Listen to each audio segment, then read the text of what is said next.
And what's up, guys? Gamer Z Pro here. Welcome back.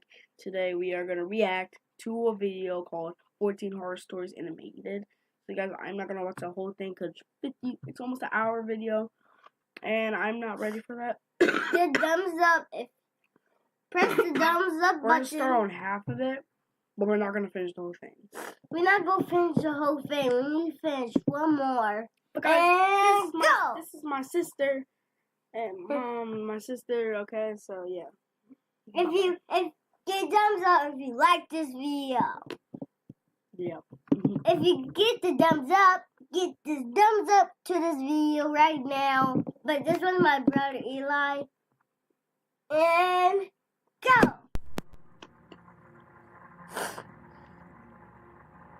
Me and my wife were on our honeymoon in Hawaii. We were on the island of Oahu, sitting on the beach. My wife got up to go to the bathroom, and when she got back, she told me that there was a creepy man watching her walk into the bathroom, and when she tried to walk out, he blocked her path. She only got away because there were two other people walking into the bathroom, so he got out of the way. I asked her what the man looked like, and she looked over, but unfortunately, she said he was gone. Our hotel was walking distance from the beach, so we got back quickly, but we made sure to report the man to a police officer we saw walking on the beach, and then we washed up before going out to eat. We ate at a fancy seafood place and did some walking around afterwards. Close to midnight, we finally went back to the room and began to wind down. Then we got a knock at the door. I looked through the peephole of the door and saw a man in a maid uniform standing outside. I opened the door, and he immediately tried to let himself in. I pushed him back a bit, asking him what he wanted. He told me he left something in the room while cleaning earlier and needed to get it out. What is that? The only thing, Where's that bug? we left the Do Not Disturb sign on the door all day. Then I noticed he was making eye contact with my wife. My wife then screamed, "That's the man." I didn't understand at first, but it was too late for that. The man had already lunged at me, holding my throat with one hand while reaching behind himself with another. He pulled out a knife and started swinging at me, and if it weren't for my wife coming over and smashing his face with the lamp, I would have been as good as dead. The commotion drew out all the inhabitants of the neighboring rooms. One of the women started freaking out and screaming, making the situation worse. We called the police, and so did the hotel. It turned into a huge, horrible scene, but we were just happy to be alive. We were questioned when the police arrived, and some of the other people around us claimed to have witnessed it all. We still don't know what kind of intentions this guy had, but if I had to guess, I would say he wanted to get to my wife.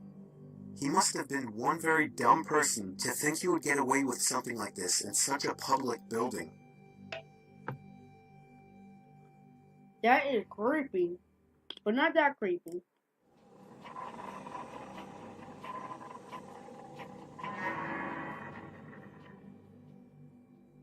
I'll never forget this night. The pizza place I worked at was about to close, and I was getting ready to go home when the phone rang. I was working the counter alone that night, so I was taking calls. I picked up the phone. There was complete silence, so I hung up.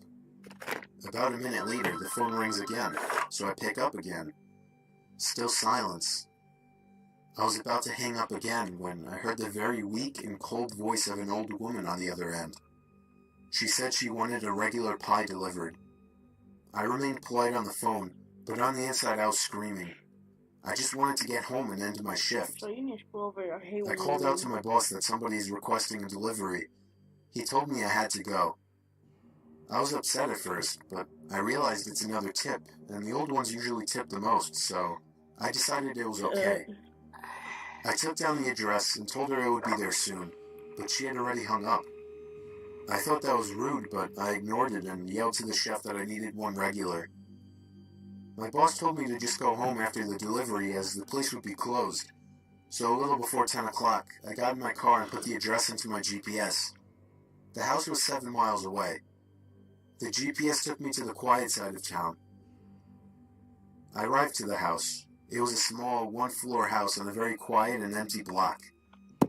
A quiet neighborhood. I'm surprised that like I would never be like if I heard an old woman and she didn't answer and didn't talk to me that once, there's no way I'm going there. There's no way. It's a scam, lovely. But so what do you think of the video? Yeah. I'm saying, what do you think? Like, is it scary? No. I took the pizza and walked up to the door and rang the doorbell. There's no way. How would he doesn't care that there's blood on the There doorbell? were no lights on in the house. I hoped that she hadn't given me the wrong address. I rang the doorbell again. There was still no answer. I was about to give up when I turned my head and saw somebody standing at the window. I got a little freaked out and backed up at first, but I eventually got closer to the window to see the person. It was an old woman, probably in her late 70s. She was just staring at me with a blank expression. I yelled to her through the glass that I had her pizza. She didn't react to what I said, so I screamed it louder. A big smile ran across her face. Not a pleasant, genuine smile. It was a smile that sent chills down my spine.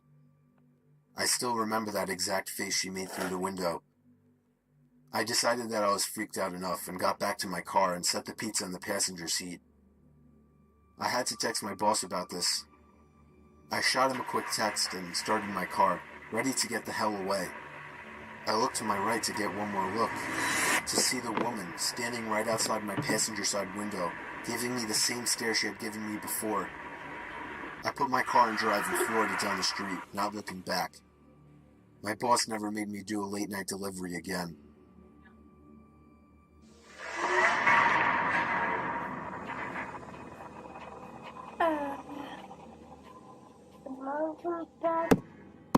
Oh my. Maybe she's smiling because of the pizza. Maybe she has like a smile weird thing. I would have just like maybe instead of taking the pizza, you should have just left the pizza there. I would have left the pizza on the floor and just say this one's free. Cause like maybe she's smiling that you guys got her pizza. You don't know. Maybe her smile is like a little weird, maybe a little creepy, but like still, maybe it's the pizza. You know, guys. No. She didn't know that's a pizza. She didn't know that's the pizza. She ordered for the pizza. Yeah, she showed it. Trick or treat. It was Halloween night of 2007, freshman year in high school, and I was with my friends, Ivan, Ryan, and Jesse. We were all dressed as the Super Mario characters. I was Luigi since I was the second tallest. Ivan was Mario since he's short and buff. Not that Mario was buff. Jesse was Waluigi because he's freakishly tall and skinny, and Ryan was Wario because he's just really fat. So they were the perfect group costumes for us. We live in a very non-congested suburban neighborhood with a decent amount of space in between houses. On Halloween, that's the worst thing ever. Less bang for your buck. We were trick-or-treating for hours, way past dark, and eventually came the time when most trick-or-treaters were heading home. My feet started to hurt, and I had to constantly switch arms for holding the now 10-pound pillow sack of candy, but we planned on going until our bags were completely full. A lot of the houses by now weren't answering anymore. It was probably past their cutoff time for giving candy to trick-or-treaters. Approaching our next house, we saw a purple bucket on the stoop, which was the best feeling ever. I was the one to get close enough to realize it was empty, which was the worst feeling ever. I turned around when I heard a knock at the window of the house. We all looked at the window. Couldn't see anyone, but heard someone call out, "Wait." The door opened, and an older man, late 40s, already balding, stepped outside. He told us to come inside so he can get us some more candy. I said we could just wait out here. He responded saying something along the lines of, "Nonsense, come on in, we'll get you your candy." Ivan stepped in and said, "It's all right. Come on, Dan, let's go." I told the guy to take care and apologized. He just stood there watching as we walked off, not saying anything. I felt bad, but at the same time, that guy seemed like a creeper. and I figured I just dodged a bullet not going in there. If the story ended there, it wouldn't be scary, so of course it didn't end there. We skipped a few of the guys' neighboring houses just to get further away and continued on with our business. We were walking down close to the nature preserve now, so there weren't many houses around us. At this point, we were now walking back closer to Jesse's house. I noticed Ryan had stopped walking, and I turned around to see what's up. He said he heard someone moving from behind the trees in the preserve. Now, this was before everyone's phones had flashlights, so we couldn't just go searching in the woods for someone. Besides, we were just telling Ryan that it must have been a raccoon or something. You may think this is a bit of a cliche, but when things like this happen in real life, you always assume the more logical possibility. It's just natural. Why would we assume we were being followed? I had to put my arm around Ryan's shoulder and nudge him forward. A little ways down the street, me and Ivan picked up on the sound as well. When we all stopped, the sounds of the footsteps from beyond the trees stopped as well. Ivan yelled at the obvious stalker to go away, or we would beat the shit out of them. I knew he was just bluffing, though. I could hear the nervousness in his voice. The snap of a twig from beyond the trees triggered a fight-or-flight response in all of us. Me, Jesse, and Ryan all ran for it. Ivan was at first charging to attack, but he quickly followed after realizing we had all taken off. We ran down the dark street, and we all noticed the sounds of at least 2 or 3 pairs of footsteps crushing the twigs and leaves in the woods. We banked it hard right down Jesse Street when it finally came up, and ran straight for his backyard, entering his house through the back door. The first thing we did was peek out through his living room window. We couldn't see anyone. We all had to gather our thoughts and discuss what the hell just went down in his living room, when all of a sudden we heard Jesse's backyard gate slam shut. Jesse dove to turn off the lights. There was a click and a bang from down in the den. It was more than likely Jesse's back door. We all... That was. I'm out of there. It's either they should have just called the police. They should have just hide somewhere with some weapons like a knife, kitchen knife. Then they call the police. But instead, they have kitchen knives and they're just gonna like look at Mario right now. Look at him. He thinks he's like, oh yeah, this is natural. Yeah, it's not natural. Like Wario's like the only person that's like so scared right now. What the heck is? But he's not holding a knife. He's not holding a knife if he has a gun. He is, but like no. But guys, if you want me to do some story times, because this actually happened to me like a couple of times, and it wasn't really funny. It happened, and I almost got kidnapped, and it scared me. So, guys, if you want me to do story times of my life and what happened, some crazy stuff. Like, what happened? I'm not gonna say it, but guys, just go down in the comments about if you want me to do this. So let's go. Agreed to go down armed what the heck is wrong with Mario? knives and face them. Jesse turned on his back door light, but there was nobody out there. Just then the front door opened, and we all screamed like animals. Stab him. Jesse's mom and sisters came rushing downstairs. They had just gotten home from their friend's little house party. We all rested assured knowing it was just them. Jesse explained what happened, but made it seem a lot less dramatic. Me and Ivan went home after that and called it a night. At 12:30 a.m., I got a disturbing Wait, it's still going on? Yeah. text message. It was from Jesse. It said, Jesse? "It wasn't my mom." I texted back saying, "What?" He responded back quickly, saying, "It wasn't my mom in the backyard." My fingers slammed the buttons on my phone, responding back, "What do you mean?" There was a long pause before he finally told me that his mom and sisters said they never went in the backyard. I told him to immediately check the backyard from his upper deck. He had already done just that. He also told his mom everything, and she had already called the police. They didn't find anyone back there, but Jesse did mention the guy who invited us in while trick-or-treating. Nothing ever became of that, and nothing ever happened at Jesse's house again after that one Halloween night.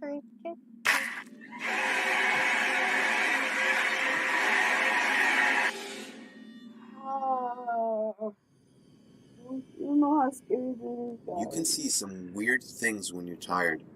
But the Because thing that about this sounds like story, stories I actually wasn't happen to tired. me.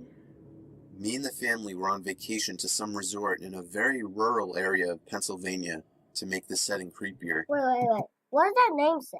Resort. Oh. There weren't many young people there for me and my brothers to hang out with.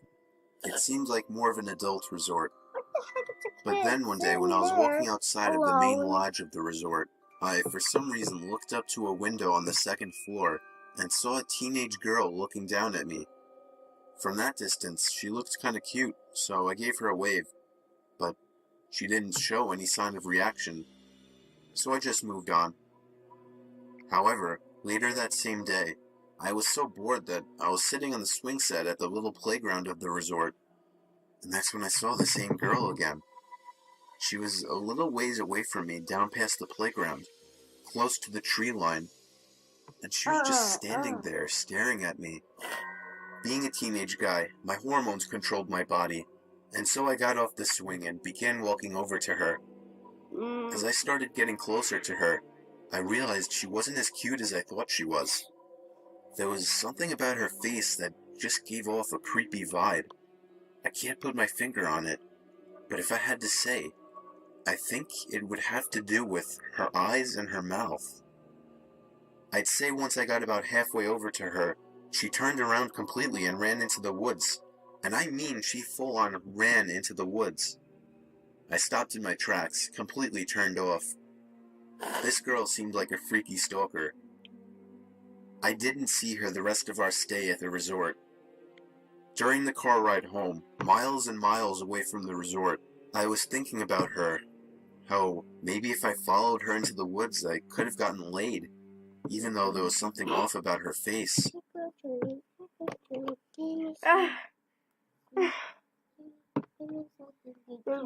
This boy really said, if I followed her out in the woods, I probably would have got laid. Well, you're still a virgin, my boy? What the heck is that? I wouldn't even care. It's my turn to talk, okay? Why is that boy standing like this? He's like this. Oh man, I'm having a long day. I'm just bored and I'm going home and I'm going to see that girl again. But it matters. But then what I saw next made me feel like my heart dropped. Oh, it's been 17 minutes. What? It's been 17 minutes, so we might finish this video. Into my stomach. Looking down ahead, I saw the same girl standing by the tree line on the side of the highway. As we sped past her, I saw her head turn so that she was always looking right at me, even through the tinted minivan windows. I asked my parents if they saw her, and they just responded, "Saw who?" Soon afterwards, I accepted that it was all in my head, and that the girl was never even there.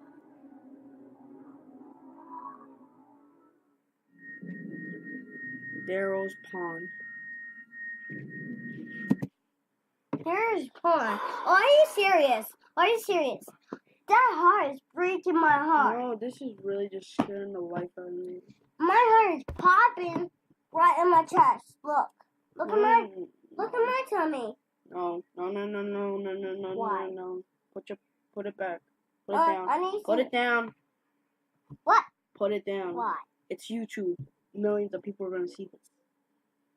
We're gonna get a million of subscribers. Are you serious? I'm not saying we are, boy. Yo. We got some. We got some millions. That's the time. We got 45 subscribers. Eli, are you? Wait. Eli, are you sure? Eli, are you sure we got millions of subscribers? No, we don't. There used to be a And we're pond not gonna about pay half a some mile money. away from my old house that I would commonly go money. fishing in. It was nicknamed Daryl's Pond. I still have no idea who Daryl was or why it was called that, but nobody owned it, so people would once in a blue moon go fishing there as well. It was usually me by myself, though. I had dug a pole into the ground where I would tie a noose to and from my small kayak. I'd say it was about 3 in the afternoon when I rowed out to the middle of the pond, the sweet spot for getting a decent catch. There was another person coming out from the trees. I waved at him and gave him a smile. He hopped into a small boat floating by the edge of the pond and began to row over to me. As he got close enough where trying to speak to him wouldn't come off as obnoxious, I gave him a friendly, "Perfect day, isn't it?" "Yes, absolutely," he said. He didn't say anything after that, and I started to feel a bit awkward, as if I were obligated to keep some kind of conversation rolling now. "So, you come out here to throw some lines?" I asked. "No, I don't actually fish." "Oh, well, it's never a bad day to relax on the pond," I said. He continued to row closer to me until his boat collided with mine, creating a big thud. I was genuinely uncomfortable now. I didn't feel threatened, just weirded out. I was only 24 years old. This guy looked like he was late 40s or 50s. There was an awkward silence. I tried to just act like I was focused on trying to make a catch, but by now that wasn't even on my mind. This guy was weird. I didn't know what he wanted, and I was uncomfortable being so close to him. I felt him looking at me, or at least in my direction, as I faced halfway to the opposite direction of him. I took a quick glance to my right. Yeah, he was staring at me. I decided to be ballsy and lock eye contact with him. After about 4 seconds, he looked away. "So, where are you from?" I asked him. "Up there." He pointed behind himself, in the direction of the woodsy hill leading past the dirt road. "Oh, you live by Suffolk?" I asked. No, I'm not," he said. "What made you decide to come out here?" I said. "Why not?" I continued to try and uncomfortably fill the awkward silences that kept coming up. His responses were dry. He didn't contribute anything to what was barely a conversation. He just sat there not doing anything with half a smile on his face, looking either at me or in my general direction throughout. I was creeped out. My heart was racing at this point. I'd go as far as saying that I was nervous for my life. We were surrounded by trees in all directions, in the middle of a pond. I started to row a bit closer to land, but in a very low-key kind of way, trying to play it off as me just trying to find a better spot to find some fish. I was horrified when I saw he was following me. "What a great day, huh?" I felt a shake in my voice. I got close enough to the edge of the pond where I finally told the man, "I think I'm going to call it a day." I turned to see his reaction. He was still staring at me, but his smile was gone now. "I can't let you leave," he said. He lifted his flannel to expose a handgun sticking out of his jeans pocket. As soon as I could process what I was looking at, I dove out of the boat for land, ran the whole half-mile uphill through the woods back to my house, and locked every door and window as soon as I made it home. I pulled down the blinds to the dining room window, leaving it open just a crack for peeking outside undetected.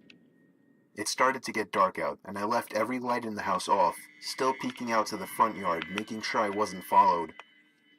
The time came when I finally decided I wasn't followed. I realize now, like you, that not calling the police immediately was a huge mistake. I kept my bedroom windows open to let the room air out. My bedroom was on the second floor, so I wasn't worried about being watched through the window. About half an hour after shutting the light and falling under the covers, I heard the sound of leaves crunching from outside. How do you hear that, like, that fast? I sat up to hear it more clearly. It was definitely something walking around out there. Normally I would assume it was a deer or a bear, but after what just happened, I was still in paranoia mode. I sat up as still as a statue, except for my shaking out of fear, waiting as the sounds of the steps stopped. "Hey buddy, you up there? Are you trying to sleep?" "Sorry, I didn't mean to wake you." I felt like 100 pounds just fell directly onto my chest. It was the same voice. I knew it right away.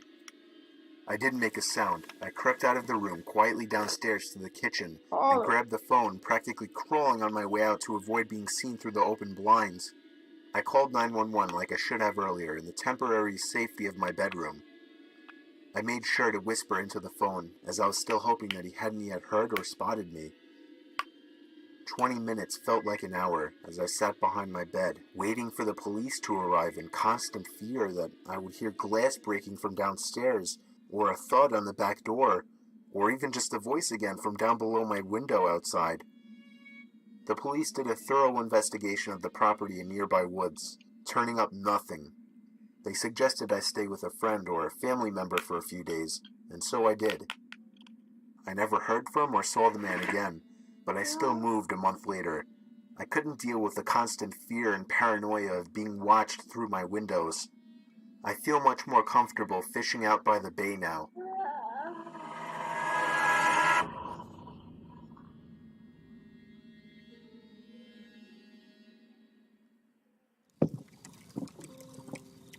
The last thing I saw was my alarm clock flashing 12:07 before she pushed her long, rotting nails through my chest, her other hand muffling my screams. I sat bolt upright, relieved it was only a dream, but as I saw my alarm clock read 12:06, I heard my closet door creak open. Growing up with cats and dogs, I got used to the sound of scratching at my door while I slept. Now that I live alone, it's much more unsettling.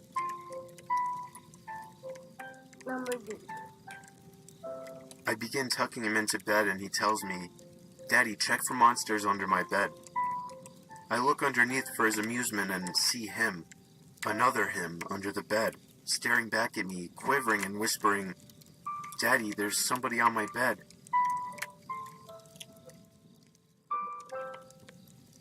I always thought my cat had a staring problem.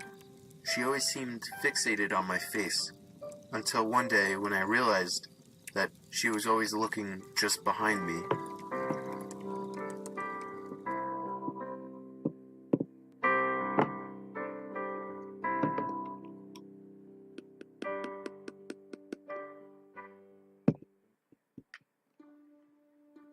That's the end of the...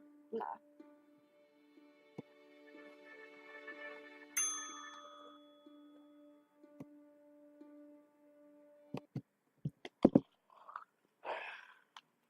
Oh my god.